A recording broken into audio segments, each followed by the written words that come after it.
Audio Jungle. Audio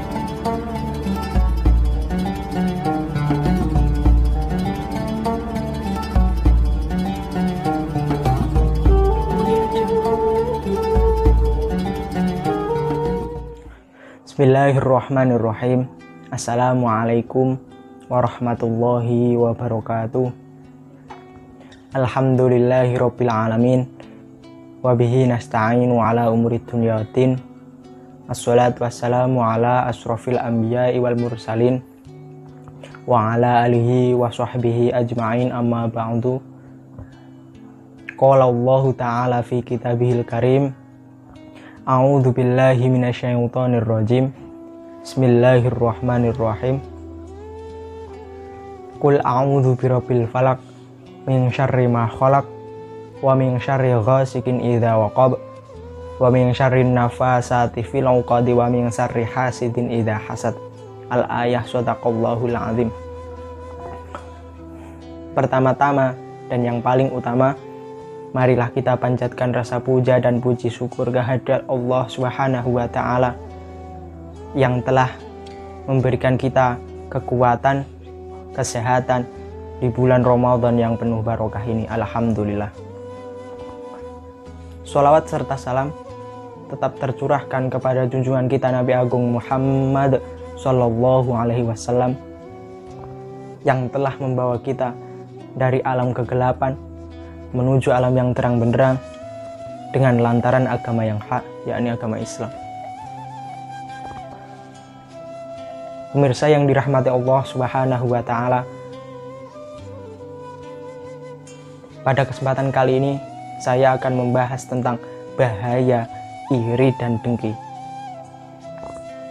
Di dalam Al-Quran cukup jelas bahaya iri dan dengki. Allah Subhanahu wa ta'ala berfirman, min syarri hasidin idza hasad, dan dari keburukan orang yang iri dan dengki ketika ia iri dan dengki. Apa toh iri dan dengki itu? Iri dan dengki adalah penyakit yang dapat menghapus amalan, pahala, kebaikan-kebaikan kita. Rasulullah Shallallahu Alaihi Wasallam bersabda di dalam hadis Imam Abi Dawud dan Al-Baihaqi, iyyakum wal hasadu, hati-hati kalian jangan bersifat hasad. Fa innamal hasada ya'kulul hasanati, karena sesungguhnya sifat hasad dapat menghapus kebaikan-kebaikan. Kama ta'kulun narul khotoba, sebagaimana api membakar kayu. Pemirsa yang dirahmati Allah Subhanahu wa taala, kita ketahui kayu ketika dibakar oleh api akan habis. Begitu pula dengan kebaikan-kebaikan orang yang iri dan dengki kepada orang yang mendapat nikmat dari Allah Subhanahu wa taala. Naudzubillahi min dzalik. Orang yang iri dan dengki kepada seseorang yang mendapat nikmat dari Allah Subhanahu wa taala,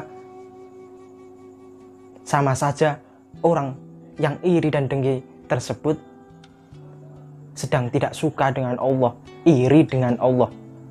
Maka dari itu, mengapa pahala amalan-amalan kebaikan-kebaikan kita akan dihapus oleh Allah? Karena kita iri dan dengki kepada saudara kita. Pemirsa yang dirahmati Allah Subhanahu wa taala, maka dari itu ketika saudara kita mendapat nikmat dari Allah Subhanahu wa taala, kita harus senang dan mensyukurinya. Nanti Allah akan memberikan nikmat yang sama kepada kita atau malah lebih. La in syakartum la azidannakum.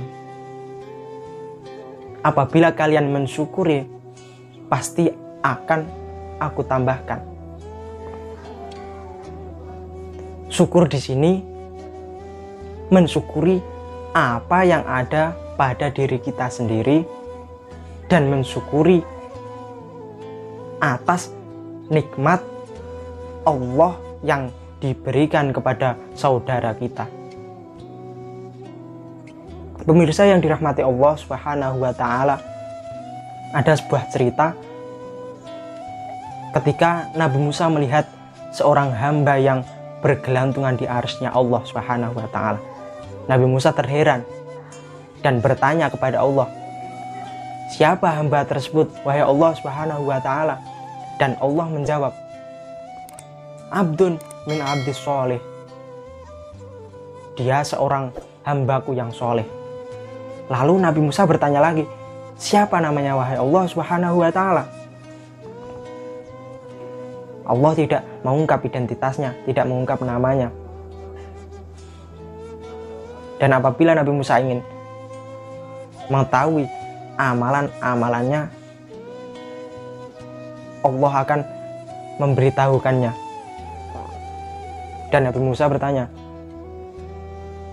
ya Allah, akhbirni, ya Allah, akhbirni, wahai Tuhanku, beritahu aku apa amalannya.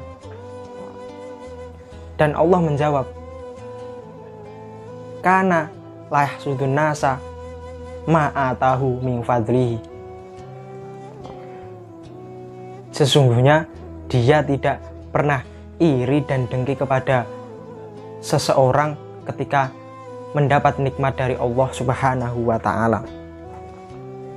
Dan itulah mengapa hamba tersebut bisa bergelantungan di arsy-Nya Allah Subhanahu wa Ta'ala. Maka dari itu, mari kita teliti, adakah sifat iri dan dengki tersebut di dalam hati kita. Mungkin cukup sekian yang dapat saya sampaikan. Kurang lebihnya mohon maaf yang sebesar-besarnya. Wallahul muwaffiq ila aqwamit thoriq. Assalamualaikum warahmatullahi wabarakatuh.